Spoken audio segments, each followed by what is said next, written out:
भक्तजनों, माताओं, बहनों, सादर जय श्री कृष्ण। हमारे YouTube चैनल में आप सभी का बहुत बहुत स्वागत है। मैं हूं आपके साथ आचार्य धर्मेंद्र शास्त्री। आज हम आपको महाशिवरात्रि की दिव्य और ज्ञानमयी कथा सुनाने जा रहे हैं।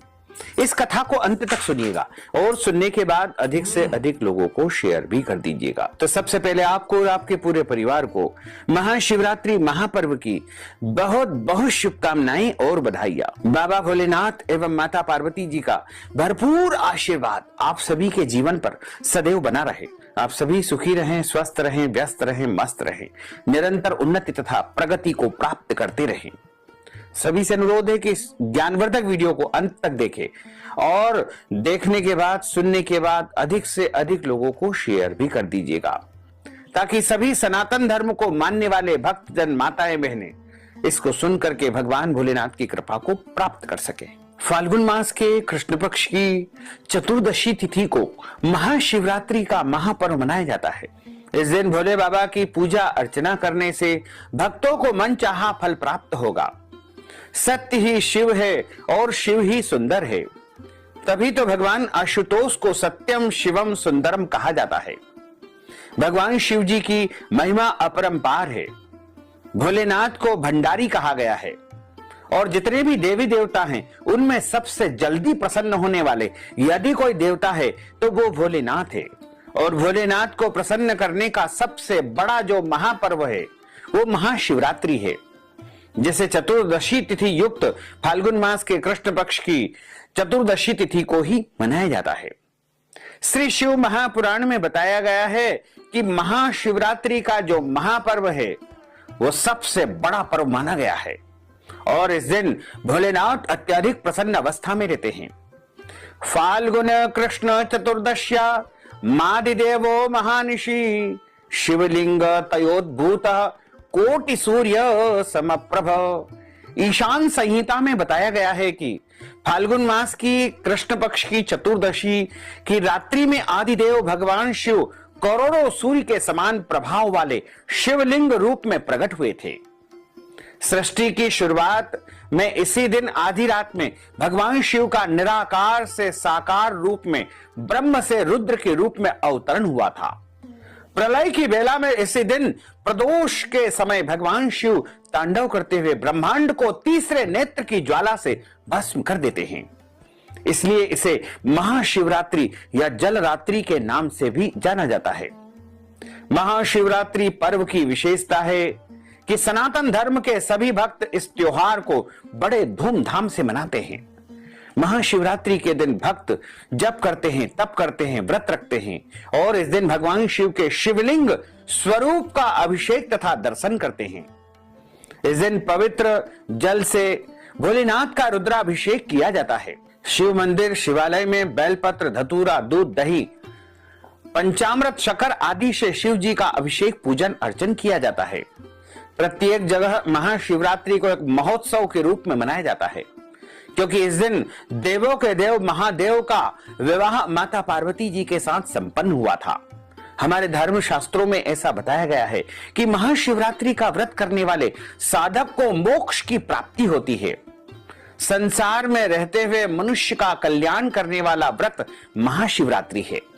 इस व्रत को रखने से साधक के सभी दुखों, पीड़ाओं का अंत होता है, साथ ही मनोकामनाएं भी पूर्ण होती है। भगवान शिव की साधना से धन, धान्य, सुख, सौभाग्य और समृद्धि की प्राप्ति होती है और कभी भी किसी चीज की कमी नहीं आती है। भक्ति और भाव से स्वतः के लिए करना तो अत्यंत कल्याणकारी माना गया है। भगवान आशुतोष की आराधना सभी भक्तों को करनी चाहिए। मनसा वाचा कर्मणा हमें शिव की आराधना करनी चाहिए। भगवान भोलेनाथ नीलकंठ है, विश्वनाथ है, देवों के देव महादेव है। शास्त्रों में बताया गया है कि महाशिवरात्रि के दिन यदि प्रदोष का महापर्व हो तो अद्भुत संयोग निर्मित होता है।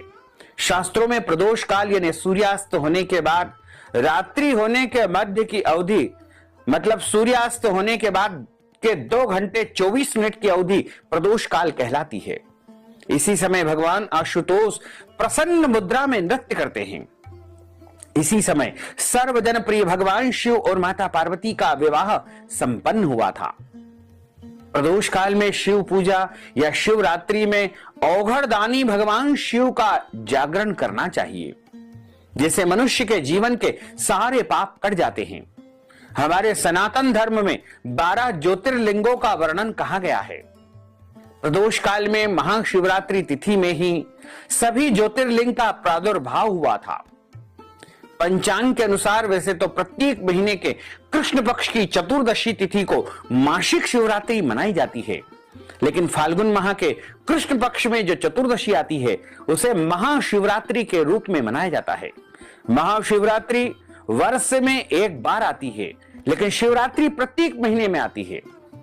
फाल्गुन मास के कृष्ण पक्ष की चतुर्दशी तिथि को महाशिवरात्रि का महापर्व मनाया जाता है। इस दिन चंद्रमा मकर या कुंभ राशि में विराजित रहते हैं। महाशिवरात्रि का पावन त्योहार महादेव भोले शंकर को समर्पित है। इस दिन भक्त पूरे विधि विधान के साथ में शिव जी की पूजा करते हैं और उन्हें प्रसन्न कर उनका आशीर्वाद पाने की लालसा रखते हैं। महाशिवरात्रि 2024 बड़ा ही शुभ और अद्भुत संयोग के साथ में आ रहा है। शास्त्रों में कहा गया है कि महाशिवरात्रि की रात में देवी पार्वती और भगवान भोलेनाथ का विवाह हुआ था। चूंकि इस त्योहार का नाम महाशिवरात्रि है, तो भक्तजन इस दिन रात्रि जागरण करके रात भर शिव जी की पूजा आराधना करते हैं।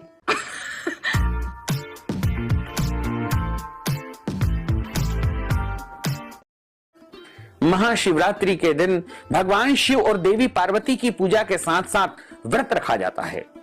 इस व्रत में आप फल या फलाहारी वस्तु लेकर के व्रत धारण करें और पूरे दिन जिस प्रकार एकादशी का व्रत रखा जाता है उन्हीं सभी नियमों का पालन करते हुए आपको महाशिवरात्रि का व्रत धारण करना चाहिए और अगले दिन सुबह ही सूर्योदय के बाद 2 घंटे की अवधि में व्रत का पालना करना चाहिए। महाशिवरात्रि के व्रत में विशेष रूप से ध्यान रखें कि इस दिन आपको काले कपड़े नहीं पहनना है। मसूर की दाल, मांस, मदिरा या लहसुन प्याज से दूरी बना करके रखना चाहिए। घर में किसी भी प्रकार का कोई गलत काम, अनैतिक कर्म, पाप कर्म नहीं करना चाहिए। रात्रि जागरण का विशेष विधान इसमें बताया गया है। महाशिवरात्रि का व्रत रखने वाले व्यक्ति की जीवन की जो भी इच्छाएं होगी, मनोकामनाएं होगी, वो पूर्ण हो जाएगी तथा उसे किसी भी प्रकार का कोई नरक नहीं मिलेगा। सभी तरह के पाप नष्ट हो जाएंगे और आत्मा की शुद्धि हो जाएगी। इसके अलावा महाशिवरात्रि का व्रत रखने से व्यक्ति को यदि कन्या है तो उसे मन चाहे वर की प्राप्ति होगी और यदि कोई मनुष्य यानी पुरुष यदि इस व्रत को रखेगा तो उसे मनवांछित वधू की या कन्या की प्राप्ति हो जाएगी। अविवाहित वर वधू को महाशिवरात्रि का व्रत अवश्य करना चाहिए, जिससे उनका शीघ्र विवाह संपन्न हो जाएगा। विवाह में यदि बाधाएं आ रही है तो महाशिवरात्रि का व्रत रखने से विवाह की सारी बाधाएं दूर हो जाती है। और इस दिन शिवलिंग का विशेष पूजन अर्चन करें। जिन लोगों को वैवाहिक जीवन में, शादीशुदा जिंदगी में समस्याएं आ रही है, पति पत्नी में मतभेद है, लड़ाई झगड़ा बहुत ज्यादा होता है, उन्हें भी महाशिवरात्रि का व्रत रख करके भगवान शिव और माता पार्वती की इस दिन पूजा अर्चना करनी चाहिए। महाशिवरात्रि के दिन व्रत रखने से घर में सुख, शांति और समृद्धि का आगमन होता है। इस दिन शिवलिंग में भगवान शिव का स्वयं आगमन होता है। महाशिवरात्रि का जो व्रत रखता है उसको सुबह सूर्योदय के पहले उठ करके स्नान कर लेना है, शुद्ध पवित्र वस्त्र धारण करना है तथा मानसिक रूप से भगवान भोलेनाथ का स्मरण करते हुए संकल्प धारण करें कि आज मैं निर्जला, निराहार या एक समय फलाहार करके या एक समय भोजन करके महाशिवरात्रि का व्रत धारण करूंगा। पूरे दिन व्रत रखे और अगली सुबह सूर्योदय के बाद ही आपको व्रत का पालना कर लेना चाहिए। महाशिवरात्रि व्रत सूर्योदय से लेकर के अगले दिन सूर्योदय तक लगातार 24 घंटों का बना रहेगा। महाशिवरात्रि के दिन यदि कोई मनुष्य भोले बाबा को मखाने की खीर का भोग लगा करके स्वयं फलाहार के रूप में ग्रहण करेगा तो भोलेनाथ अत्यधिक प्रसन्न होंगे और भक्तों को मनचाहा फल प्रदान करेंगे। इसके अलावा महाशिवरात्रि के दिन यदि कोई मनुष्य भोलेनाथ के ऊपर, शिवलिंग के ऊपर बिलपत्र चढ़ा करके, उसका चूर्ण बना करके, उसको पीस करके या उसका रस निकाल करके यदि कोई पी लेता है तो उसके जीवन में कोई भी कष्ट होंगे, संकट होंगे, शत्रु होंगे, पीड़ाएं होंगी, रोग होंगे, वो सब समाप्त हो जाएंगे। और भोले भंडारी की, देवाधिदेव महादेव की सदैव कृपा उसके जीवन पर बनी रहेगी। महाशिवरात्रि के दिन आपको किसी भी प्राणी को कष्ट नहीं देना चाहिए। न जाने बाबा किस वेश में आपके घर पर आ जाए। तो भोलेनाथ किसी भी स्वरूप में, किसी भी समय आपके घर आ सकते हैं। साथ ही महाशिवरात्रि के दिन विद्वान ब्राह्मण को बुला करके रुद्राभिषेक अवश्य करवाना चाहिए। यदि आप हमारे माध्यम से अपने नाम गोत्र से रुद्राभिषेक करवाना चाहते हैं तो अपना नाम, गोत्र और नगद धन राशि हमारे व्हाट्सएप के माध्यम से, पेटीएम के माध्यम से, गूगल पे के माध्यम से भेज करके महाशिवरात्रि का रुद्राभिषेक हमारे द्वारा भी आप संपन्न करवा सकते हैं। शिवार्चन इस दिन करवाना चाहिए, या फिर आप चाहें तो इस दिन गन्ने के रस से भगवान भोलेनाथ का अभिषेक करें। जो मनुष्य महाशिवरात्रि की रात्रि में गन्ने के रस से भोले बाबा का अभिषेक करता है, उसके घर में दसों दिशाओं से लक्ष्मी का आगमन होने लगता है। उसके घर में अखंड लक्ष्मी का वास होता है। रुपए पैसों की कभी भी उसके घर में कोई कमी नहीं आती है। और जो मनुष्य कुशा के जल से, यानी डाब के जल से, कुशा के जल से, जिसे हम पैंती भी कहते हैं, उसके जल से यदि शिवलिंग का अभिषेक करता है तो उसके पितृदोष समाप्त हो जाते हैं। यदि कोई मनुष्य गंगा जल से भोले बाबा का अभिषेक करता है तो उसके जीवन के सारे कष्ट और संकट समाप्त हो जाते हैं और उसके सारे पाप धुल जाते हैं। और कोई मनुष्य गाय के दूध से यदि भोले बाबा का रुद्राभिषेक करता है तो उसके जीवन में जो भी इच्छाएं होगी, मनोकामनाएं होगी, वो सब पूर्ण हो जाएगी और उसके घर में सुख, शांति, समृद्धि का वास होगा।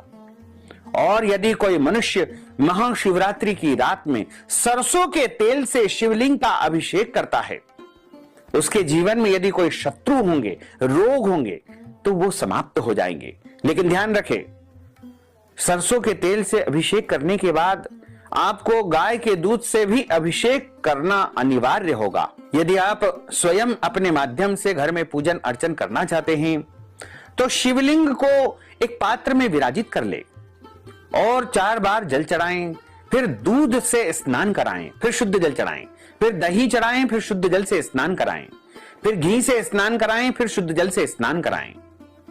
उसके बाद भोले बाबा को शहद से स्नान कराएं, फिर शुद्ध जल से स्नान कराएं। उसके बाद शक्कर से स्नान कराएं, फिर शुद्ध जल से स्नान कराएं। और उसके बाद मिलित पंचामृत यानी दूध, दही, शहद, शक्कर, घी, इन 5 वस्तुओं को मिला करके भोले बाबा का अभिषेक करें। फिर भोले बाबा को शुद्ध जल चढ़ाएं, चंदन के जल से स्नान कराएं, इत्र के जल से स्नान कराएं, गुलाब जल से स्नान कराएं, भांग के जल से स्नान कराएं, चावल के जल से स्नान कराएं और गुलाब के पुष्प या पुष्प जल से भोले बाबा को स्नान कराएं। भस्म के जल से, भांग के जल से स्नान कराएं, फल के जल से स्नान कराएं। इन सब स्नान संपन्न होने के बाद भोले बाबा को ओम नमः शिवाय इस महामंत्र को उच्चारित करते हुए आप दूध की धारा उनके ऊपर समर्पित करते जाएं। उसके बाद शुद्ध जल से स्नान कराने के पश्चात चंदन का तिलक लगाएं, अक्षत चढ़ाएं। भोले बाबा को अक्षत जब हम चढ़ाते हैं तो पानी में गीले करके चावल उनको चढ़ाना चाहिए। उसके बाद कलावा यानी रक्षा सूत्र चढ़ाएं, जनेऊ जोड़ा चढ़ाएं। फिर भोले बाबा को बिलपत्र उल्टे चढ़ाएं। 3 पत्ते वाला बिलपत्र अति शुभ माना जाता है। पुष्प चढ़ाएं और उसके बाद इत्र लगाएं। अबीर गुलाल शिवलिंग के ऊपर चढ़ाएं। हल्दी, मेहंदी, सिंदूर जलाधारी के ऊपर चढ़ाएं। भोले बाबा को वैसे तो हल्दी नहीं चढ़ाई जाती है, लेकिन साल भर में केवल एक दिन यानी महाशिवरात्रि का अवसर आता है जब भोले बाबा को हल्दी चढ़ाई जाती है, क्योंकि इस दिन भोले बाबा का विवाह संपन्न हुआ है। भोले बाबा दूल्हे बनते हैं, इसलिए इस दिन भोलेनाथ को हल्दी चढ़ाई जाती है। भोले बाबा के साथ माता पार्वती भी जलाधारी के रूप में निवास करती है, इसलिए उनको हल्दी, मेहंदी, सिंदूर, सौभाग्य की वस्तुएं चढ़ा करके पुष्प अर्पण करें, धूप दीप दिखाएं, भोग लगाएं, नैवेद्यम पंचमेवा, फल, मिठाई और जो भी आपके पास वस्तुएं हैं उनका भोग लगा करके, और पान का बीड़ा, लौंग, इलायची अर्पण करें। नारियल चढ़ाएं, ध्यान रखें नारियल फोड़ना नहीं चाहिए, दक्षिणा चढ़ाएं, आरती उतारें और महाशिवरात्रि व्रत की कथा जो हम आपको सुनाने जा रहे हैं उसका श्रवण आपको अवश्य करना चाहिए। बोलिए भोलेश्वर भगवान की जय। गुरुर्ब्रह्मा गुरुर्विष्णु गुरुर्देवो महेश्वरा, गुरुः साक्षात् परब्रह्म तस्मै श्री गुरुवे नमः। मृत्युंजय महारुद्र त्राहि मां शरणागत, जन्म मृत्यु जरा व्याधि पीडितं कर्म बन्धनैः, अवन्तिकायां विहितावतारा मुक्ति प्रदानाय च सज्जनानां, अकाल मृत्यु परिरक्षणार्थम वंदे महाकाल महासुरेशम। बोलिए काशी विश्वनाथ भगवान की जय, भोलेनाथ भगवान की जय। श्री शिव महापुराण के अनुसार एक बार माता पार्वती ने भगवान शिव शंकर से पूछा। माता पार्वती ने कहा कि ऐसा कौन सा श्रेष्ठ तथा सरल व्रत पूजन है जिससे मृत्यु लोक के प्राणी आपकी कृपा को सहज ही प्राप्त कर लेते हैं। भगवान भोलेनाथ ने उत्तर देते हुए माता पार्वती को महाशिवरात्रि के व्रत के विधान को बता करके यह कथा सुनाई। भगवान भोलेनाथ कहते हैं कि एक गांव में एक शिकारी निवास करता था। पशुओं की हत्या करके वह अपने कुटुंब का पालन किया करता था। वह एक साहूकार का ऋणी था, लेकिन उसका ऋण समय पर न चुका सका। क्रोधवश साहूकार ने शिकारी को शिव मठ यानी एक शिवालय में शिव जी के मंदिर में बंदी बना दिया। संयोग से उस दिन महाशिवरात्रि का महापर्व था। शिकारी ध्यान मग्न होकर के शिव संबंधी धार्मिक बातें सुनता रहा। चतुर्दशी को उसने महाशिवरात्रि की कथा भी सुनी। संध्या होते ही साहूकार ने उसे अपने पास बुलाया और ऋण चुकाने के विषय में बात कही। शिकारी अगले दिन सारा ऋण लौटा देने का वचन देकर के बंधन से छूट गया। अपनी दिनचर्या की भांति वह जंगल में शिकार करने के लिए निकल गया, लेकिन दिन भर बंदी गृह में रहने के कारण भूख प्यास से व्याकुल था। शिकार करने के लिए वह एक तालाब के किनारे बेल पत्र के वृक्ष पर पड़ाव बनाने लगा। बेल वृक्ष के नीचे शिवलिंग था जो बेल पत्रों से ढका हुआ था। शिकारी को उसका पता न चला। पड़ाव बनाते समय उसने जो टहनियां तोड़ी वे संयोग से शिवलिंग पर जा गिरी। इस प्रकार दिन भर भूखे प्यासे शिकारी का व्रत भी हो गया और शिवलिंग के ऊपर बेलपत्र भी चढ़ गए। एक प्रहर रात्रि बीत जाने पर एक गर्भिणी हिरणी तालाब पर पानी पीने पहुंची।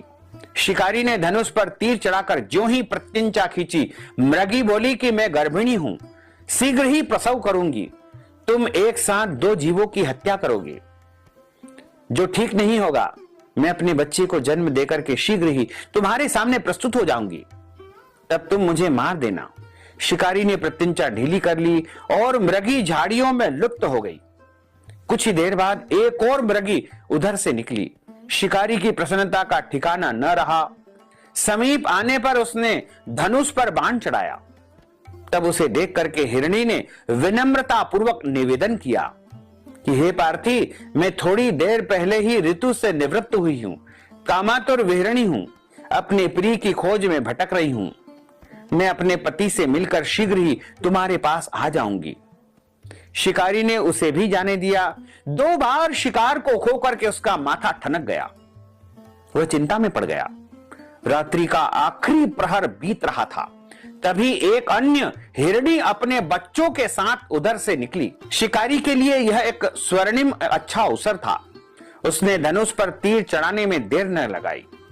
वह तीर छोड़ने ही वाला था कि हिरणी बोली कि हे पार्थी, मैं इन बच्चों को पिता के हवाले करके लौट आऊंगी, इस समय मुझे मत मार। शिकारी हंसा और बोला, सामने आए शिकार को छोड़ दूं? मैं ऐसा मूर्ख नहीं हूं। इससे पहले मैं 2 बार अपना शिकार खो चुका हूं। मेरे बच्चे भूख प्यास से तड़प रहे होंगे। उत्तर में हिरणी ने फिर कहा कि जैसे तुम्हें अपने बच्चों की ममता सता रही है, ठीक वैसे ही मुझे भी इन बच्चों की ममता सता रही है। इसलिए सिर्फ बच्चों के नाम पर मैं थोड़ी देर के लिए जीवन दान मांग रही हूं। हे पार्थी, मेरा विश्वास कर, मैं इन्हें इनके पिता के पास छोड़ करके तुरंत लौटने की प्रतिज्ञा आपके सामने करती हूं। उस हिरणी के दीन वचन को सुनकर के शिकारी को उस पर दया आ गई। उसने उस हिरणी को जाने दिया। शिकार के अभाव में बेल वृक्ष पर बैठा शिकारी बेल पत्र तोड़ तोड़ करके नीचे फेंकता जा रहा था। सुबह होने को आई, पो फटने को आई, एक हष्ट पुष्ट हिरण उसी रास्ते पर आया। शिकारी ने विचार कर लिया कि इसका शिकार वह अवश्य ही करेगा। शिकारी की तनी प्रत्यंचा को देख करके वह हिरण विनीत स्वर में बोला कि हे पार्थी भाई, यदि तुमने मुझसे पूर्व आने वाली 3 मृगियों तथा छोटे छोटे बच्चों को मार डाला है तो मुझे भी मारने में विलंब न करो, ताकि उनके वियोग में मुझे एक क्षण भी दुख न सहन करना पड़े। मैं उन हिरनियों का पति हूं। यदि तुमने उन्हें जीवन दान दिया है तो मुझे भी कुछ क्षण जीवन दान देने की कृपा करो। मैं उनसे मिलकर के तुम्हारे सामने उपस्थित हो जाऊंगा। हिरण की बात को सुनते ही शिकारी के सामने पूरी रात का घटना चक्र घूम गया। उसने सारी कथा हिरण को सुना दी। तब उस मृग ने कहा कि मेरी तीनों पत्नियां जिस प्रकार प्रतिज्ञाबद्ध होकर के गई है, मेरी मृत्यु से अपने धर्म का पालन नहीं कर पाएगी। अतः जैसे तुमने उन्हें विश्वास पात्र मान करके छोड़ा है, वैसे ही मुझे भी जाने दो। मैं उन सबके साथ तुम्हारे सामने शीघ्र ही उपस्थित होता हूं। उपवास, रात्रि जागरण तथा शिवलिंग पर बेलपत्र चढ़ाने से शिकारी का हिंसक हृदय निर्मल हो गया। उसमें भगवत भक्ति, शिव भक्ति का वास हो गया। धनुष तथा बाण उसके हाथ से सहज ही छूट गए। भगवान शिव की अनुकंपा से उसका हिंसक हृदय कारुणिक भावों से भर गया। वह अपने अतीत के कर्मों का पश्चाताप करने के लिए आतुर होने लगा। पश्चाताप की ज्वाला में जलने लगा। थोड़ी ही देर बाद वह हिरण अपने पूरे परिवार के साथ शिकारी के सामने उपस्थित हो गया, ताकि वह उनका शिकार कर सके। किंतु जंगली पशुओं की ऐसी सत्यता, सात्विकता एवं सामूहिक प्रेम भावना देख करके शिकारी को बड़ी ग्लानि हुई।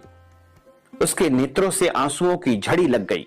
उस हिरण परिवार को न मारकर शिकारी ने अपने कठोर हृदय को जीव हिंसा से सदा के लिए हटा लिया। कोमल एवं दयालु बन गया। देवलोक से समस्त देव समाज भी इस घटना को देख रहा था। घटना की परिणति होते ही देवी देवताओं ने पुष्प वर्षा की। तब शिकारी तथा मृग परिवार सुंदर स्वरूप को धारण करके और एक विमान में बैठ करके शिवलोक को प्राप्त हुए। इस प्रकार महाशिवरात्रि का व्रत पूजन जो कोई भी मनुष्य जाने या अनजाने में करता है, तो निश्चय ही उसे उसके जीवन के सारे पाप नष्ट करने का अवसर मिलता है और उसे शिवलोक की, शिव सानिध्य की, भगवान शिव जी के सानिध्य की प्राप्ति होती है। बोलिए शंकर भगवान की जय, पार्वती माता की जय। अच्युतम केशवम राम नारायणम कृष्ण दामोदरम वासुदेवम हरे, श्रीधरम माधवम गोपिका वल्लभम, श्री जानकी नायकम श्री रामचंद्रम भजे, जानकी मनोहरम सर्वलोक नायकम, श्री शंकरादि सेवितम पुण्य नाम कीर्तनम, श्री राम राम राम राम राम नाम तायकम, रामा कृष्णा वासुदेवा भक्ति मुक्तिदायकम, रामा कृष्णा वासुदेवा भक्ति मुक्तिदायकम। बोलिए शंकर भगवान की जय, पार्वती माता की जय। भक्तजनों, अब हम सब मिलकर के बाबा भोलेनाथ की आरती का गायन करेंगे। Here's how I created my latest floral earrings. I love to look for inspiration in nature.